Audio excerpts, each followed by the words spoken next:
Good morning, dear student.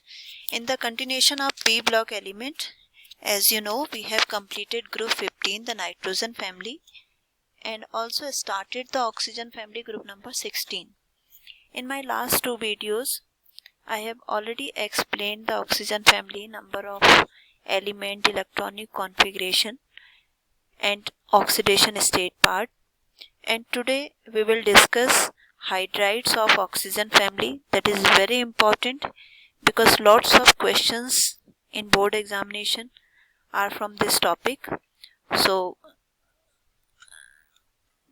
keep attention on this portion. Okay, hydrides of oxygen family. So hydrides of oxygen family, that is the element of oxygen family: oxygen, sulfur, selenium, tellurium and polonium. And जो hydrides जो form होते हैं, these are of EH2 type. E word is used for this oxygen family. For example, hydrides are H2O, H2S, H2Se, H2Te and H2PO. तो जैसे आपने देखा questions में दो तरीके से क्वेश्चन पूछे जाते हैं, यहीं पे से क्वेश्चन से स्टार्ट हो जाते हैं. First type of question, what type of hydrides are formed by oxygen family. And today we will discuss all the properties of hydrides. Because मैंने आपको बताया था दोनों तरीके से क्वेश्चन आता है, रीजनिंग फॉर्म में या फिर arrange the following on the basis of their property. तो सबसे पहले हम प्रॉपर्टी लेते हैं बॉइलिंग पॉइंट. बॉइलिंग पॉइंट ये आपके हाइड्राइड्स हैं. हाइड्राइड्स में आप टॉप टू बॉटम मूव कर रहे हैं, तो बॉइलिंग पॉइंट इंक्रीज होना चाहिए या फिर डिक्रीज होना चाहिए. जनरली जो बॉइलिंग पॉइंट है, it depend upon intermolecular forces. ठीक, क्योंकि ये नॉन मेटल्स हैं सारे, तो यहाँ पे कौन से इंटरमॉलिक्यूलर फोर्सेस होंगे? वान डर वाल फोर्सेस. और वान डर वाल फोर्स डिपेंड करते हैं साइज पे. एज द साइज इंक्रीजेस, वान डर वाल फोर्सेस आल्सो इंक्रीजेस. अब फोर्स अगर इंक्रीज होगा, दो मॉलिक्यूल के बीच का फोर्स अगर इंक्रीज होगा, तो ऑब्वियसली उनको अलग करने के लिए हमें ज्यादा टेम्परेचर की जरूरत पड़ेगी. Therefore boiling point increases. तो एक सीक्वेंस हमने लगाया H2S, H2Se, Te and H2PO. Boiling point increases down the group. लेकिन आप यहाँ पे देख रहे हैं, एक मैंने अपोजिट साइन लगाया है. H2S has higher boiling point than H2S. बाकी तो ग्रुप में टॉप टू बॉटम इंक्रीज हो रहा है, बट H2S का सबसे ज्यादा होता है, H2PO से भी ज्यादा होता है. आपको पता है H2O का बॉइलिंग पॉइंट कितना? 100 डिग्री सेल्सियस या फिर 373 केल्विन. तो H2O का बॉइलिंग पॉइंट इस पूरे ग्रुप में सबसे ज्यादा होता है. रीजन क्या है? रीजन है H2O में होने वाली हाइड्रोजन बॉन्डिंग.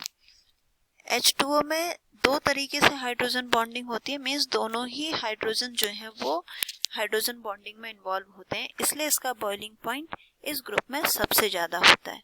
क्वेश्चन अगर आपको पूछा जाता है कि सीक्वेंस अरेंज करो, तो आप सीक्वेंस अरेंज कर देंगे direct.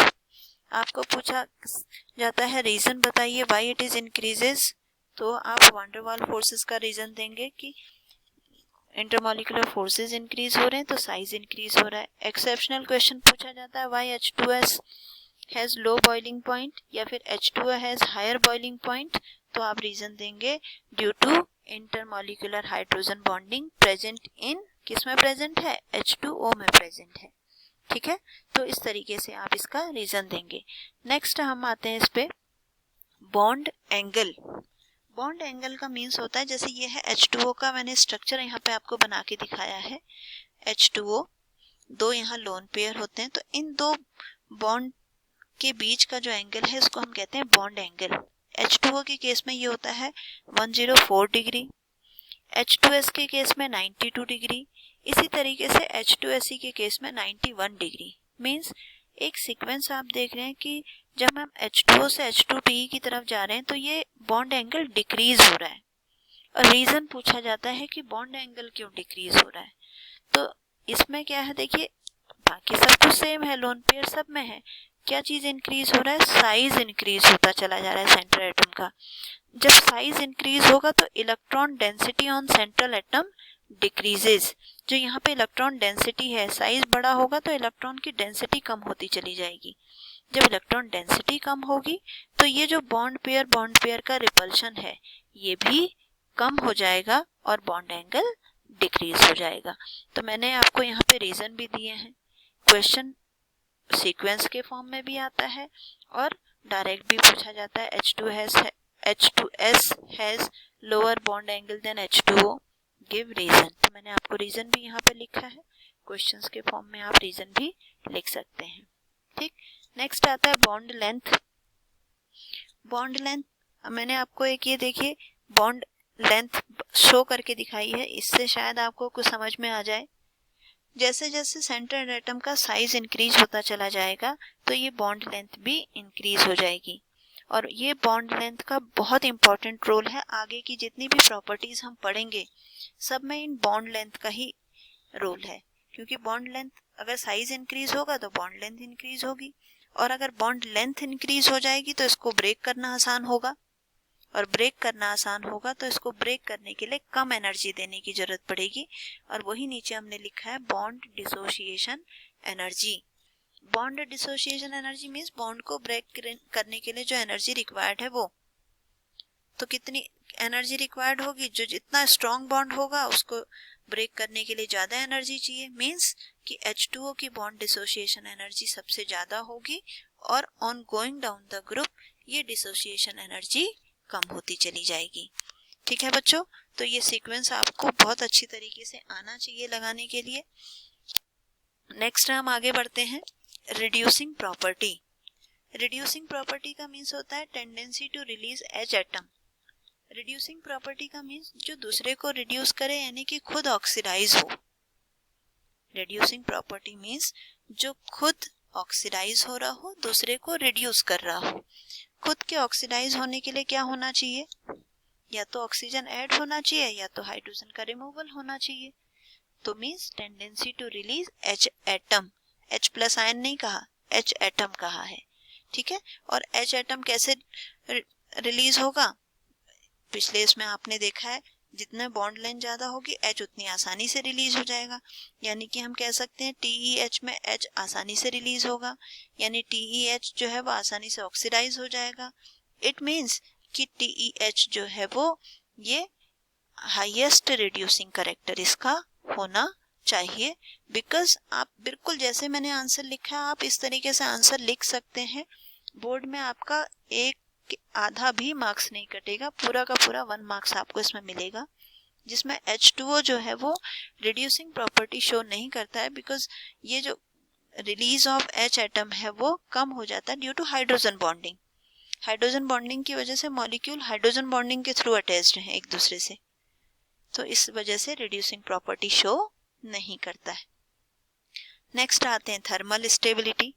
Thermal means heat, stability means thermal के लिए हीट करने पे कितना स्टेबल है, बॉन्ड ब्रेक हो रहा है या नहीं हो रहा है। अगर हम उसको हीट करेंगे तो वही तो ब्रेक होगा जिसकी बॉन्ड लेंथ कम होगी, इसकी बॉन्ड लेंथ सबसे ज्यादा है, सॉरी बॉन्ड लेंथ जिसकी ज्यादा होगी वो आसानी से ब्रेक हो जाएगा, लेस स्टेबल हो गया। इसकी बॉन्ड लेंथ कम है तो आसानी से ब्रेक नहीं होगा, ज्यादा स्टेबल हो गया।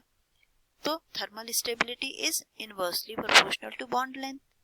And the next one, last one, that is very very very important, acidic nature. Acidic nature, acid की डेफिनेशन देखो पहले एसिड की डेफिनेशन अगर हम देखेंगे तो acids are those which can release H plus ion. यहाँ है H प्लस आयन, कौन रिलीज करेगा आसानी से, आपने जैसा बॉन्ड लेंथ में पढ़ लिया है पिछला ये चीज, इसीलिए मैंने कहा कि ये इसको हम बहुत अच्छी तरीके से ध्यान रखेंगे। तो H प्लस आसानी से कौन रिलीज करेगा, H2T, तो इसका एसिडिक कैरेक्टर ज्यादा होगा। On going down the group H plus increase करने की टेंडेंसी बढ़ जाएगी, इसलिए एसिडिक नेचर इंक्रीज हो जाएगा। क्वेश्चन यहाँ से आता है H2O और H2S। H2S is more acidic then H2O। ठीक, यहीं पे से एक क्वेश्चन और आता है, मैं उसको यहाँ पे मेंशन करना भूल गई। H2O एग्जिस्ट एज लिक्विड और H2S exist as gas. H2O में क्या है, हाइड्रोजन बॉन्डिंग है, तो लिक्विड की तरह एग्जिस्ट करेगा। यहाँ पे हाइड्रोजन बॉन्डिंग नहीं होती है तो इस वजह से ये गैस में एग्जिस्ट करता है।